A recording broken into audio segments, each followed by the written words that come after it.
Welcome to Tigrai Television. I'm Mary Nimano. I'll be reading the news for you today. Stay tuned.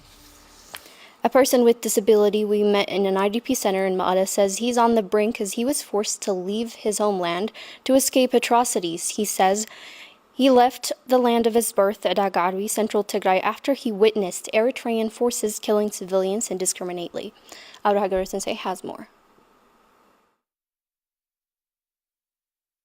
The name Hingidu, to mean an invincible person, hence nicknamed to Goitom Gavrohad, is widely known in Dabbat Ahmad district, central Tigray. A physically impaired Goitom Gavrohad used to polish and mend shoes, crawling in the streets of Adagarwi, administrative town of Dabbat Ahmad district, as his two legs are paralyzed. Despite his impairment, Hingidu used to earn better income than his friends with normal physical fitness. Now, Hingidu says he suddenly found himself in an IDP center in Magala. He says he left his homeland to escape indiscriminate killings of civilians by Eritrean forces he witnessed during their first round occupation of the area in 2020. I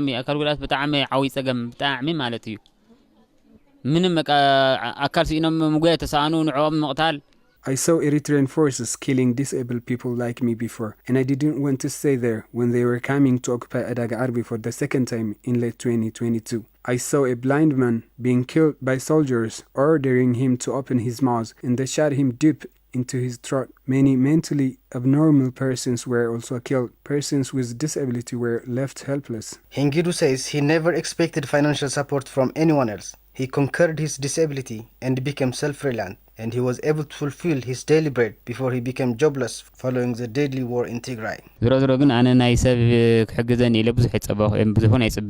I didn't have the mentality to get support from anyone. I used it to earn sufficient income to fulfill my daily bread, though I didn't have any for further saving. But now every source of my income has been suspended due to the war, and I am in trouble with nothing to support myself. Engidu says he has been exposed to ear ache as a known insect entered his ear while sleeping in the field during his journey to Magala, and he adds he is still suffering as he couldn't get medical service. I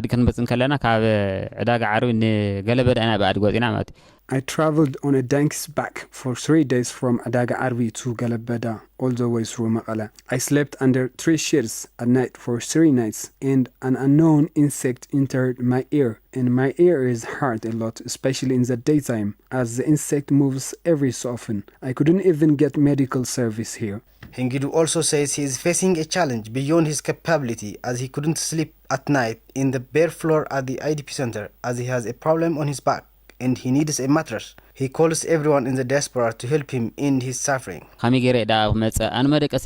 don't have convenient sleeping room here and have not been given utensils. I have a problem on my back and I cannot sleep here. Of course, everyone in Tigray is at a grave risk, but the problem with disabled persons is worse. So I ask everyone who knows me before and those who are hearing my problem now to help me. I need a tricycle to make my journey easier. The war in Tigray has victimized the most vulnerable groups of the community, such as women, children, the elderly, and the disabled ones, as the depletion of food and medicine accompanied by airstrikes and shellings threatened their existence, where thousands died while several more left on the brink.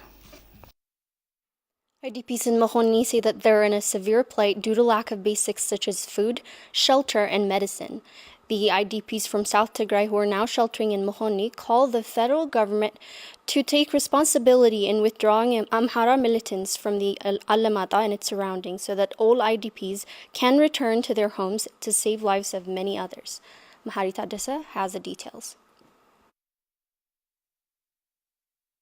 Kiros Hagazom is a mother to 5 children. Kiros says she used to live in Alamata peacefully before the war broke out, but now she is displaced due to Amhara militants and says she is leading a horrific life now sheltered in IDP camp in Mohoni, southern Tigray. She also said that she is suffering from health problem. I was displaced from Alamata. I am a mother to 5 children. I used to take medicine, but I could not get it now. We all here do not have food to eat and proper shelter to live in. We are suffering of allergies as we sleep on the ground with no mattress. Many others who were also displaced from Raya Alamata and sheltered in Mohoni IDP Center says they are leading a miserable life in the repurposed camp. We were displaced before 3 months. We still sleep on the ground. where we prepare food.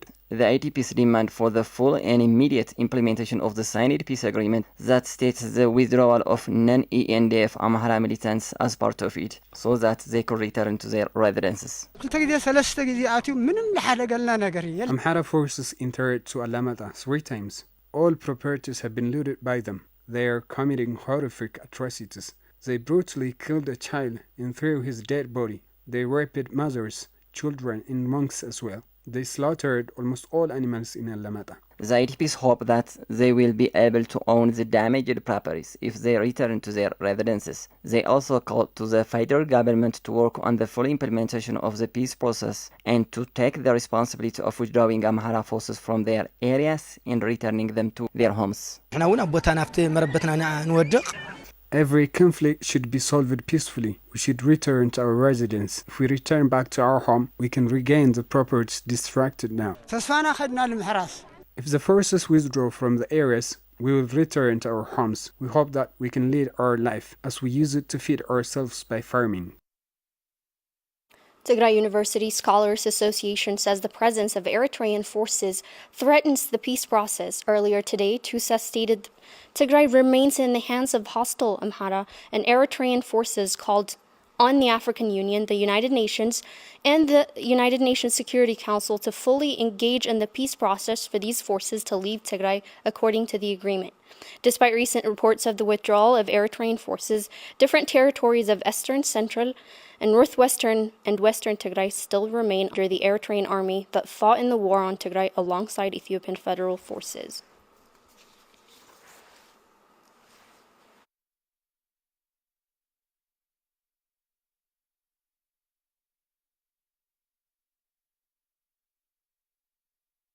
Manager of Fremnatos charity organization, Father Gabramedhin Berha, says the ongoing termination of banking services in Tigray is exacerbating the crises of local charity organizations, which have been devastated by the 2 years war on Tigray. The manager adds his organization is enduring severe lack of basics such as food and medical supplies amid the signing of the peace deal between the governments of Tigray and Ethiopia. Aragay Garnukel has more. The 2 years war on Tigray has devastated the economic capacity of the society. Accordingly, local charity organizations that provide care for others by raising funds from the community were paralyzed as it becomes impossible to get any fund from the war-torn community. Fremnatos, a local charity organization in Mekelle that gives care to elderly, children, and persons with mental illness, is one of those local organizations severely affected by the 2 years horrible war on Tigray. Father Gabramedhin Berha, manager of the organization, tells that the support the organization used to get from the community was dwindled for the past 2 years as the war has devastated the economic capacity of all. እቲ ኣብ ምጅማር ኣብተን 2 ዓመታት ትግራይ ልክ ከምቲ ዝሓሰብናዮ ገዛ ኢሉ When we first opened this organization, people in Tigray were our great supporters. However, after the war broke out in Tigray, we couldn't be able to get any help from our community as they were devastated by the war, and that made them unable to support not only for us but also for themselves.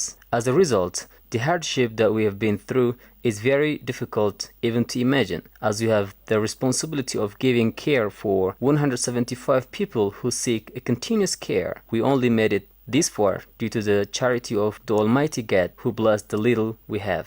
Father Gabramedhin also says currently the organization is facing a great hardship, not due to lack of charity but termination of banking services.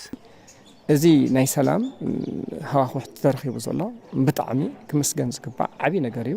Despite all the limitation, we are very grateful for the glimpse of peace we are having now. We are able to communicate with our donors throughout the world due to the resumption of telecommunication and internet service following the signed peace deal. And this is very nice, but we couldn't be able to get support of our donors as the banking service are not yet resumed. So currently, we are not facing all the hardship we are having now, not from lack of support, but access to banking service. According to Father Gabramedhin, lack of medical supplies and health professionals are the major problems of the organization, as it is hosting a lot of chronic illness patients and persons with mental illness who need a continuous medical attention. قدما بزحلفه 2 ዓመታት ከቢድ ጸገማት ሕሊፍና ኢና ብስእነት መድኃኒት For the last 2 years, we have been enduring a great deal of hardship due to lack of medical supplies.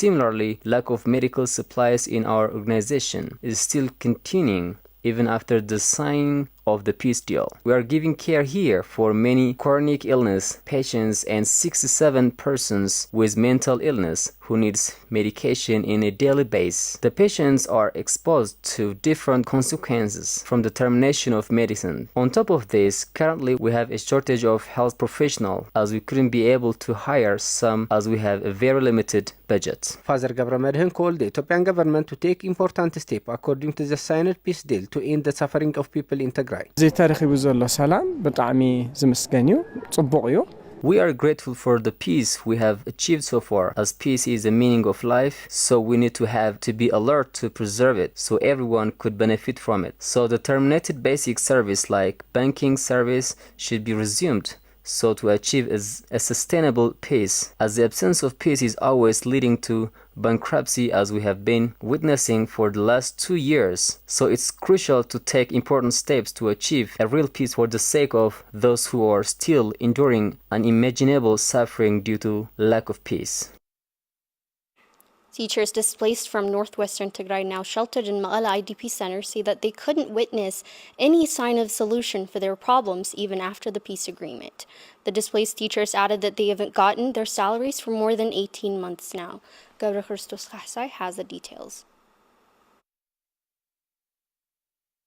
Teachers displaced from northern western Tigray, now sheltered in Ma'ala IDP centers, were hoping that the peace agreement would alleviate the hardship of the displaced teachers and all Tigrayans. But they claim that the teachers' expectation from the peace agreement is now turning feeble, mentioning that they still couldn't get their salaries for more than 18 months. They added that they could not see any hope. I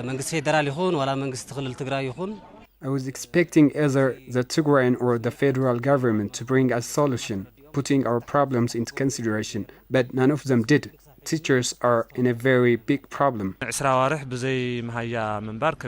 Making a living with no salary for more than 20 months is so hard, especially when you are displaced. You cannot put it in words. The displaced teachers added that the genocidal war waged on Tigray has caused multiple adversities, including at schools. They also called for schools to be resumed, underscoring much effort is needed to heal the socio-economic, psychological and physical status of students and teachers.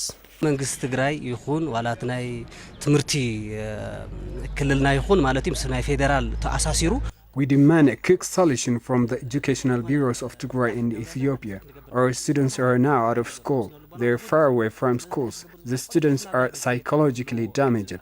They need a quick recovery to be competent students. Teachers should also get their salary for survival. ናይ ሰላም መሰረቱን ሓደ ትምህርትን ጥዕናን እዩ Education is one among the basics for sustainable peace in a country. If we say children must go to school, schools must be well equipped and teachers should get paid.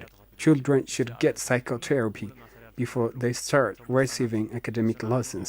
It's reported that more than 2 million Tigray children are cut off from school, and thousands of students and teachers were killed due to the genocidal war that was waged on Tigray. With that, we're going to wrap up our news for the hour. Thank you for tuning in.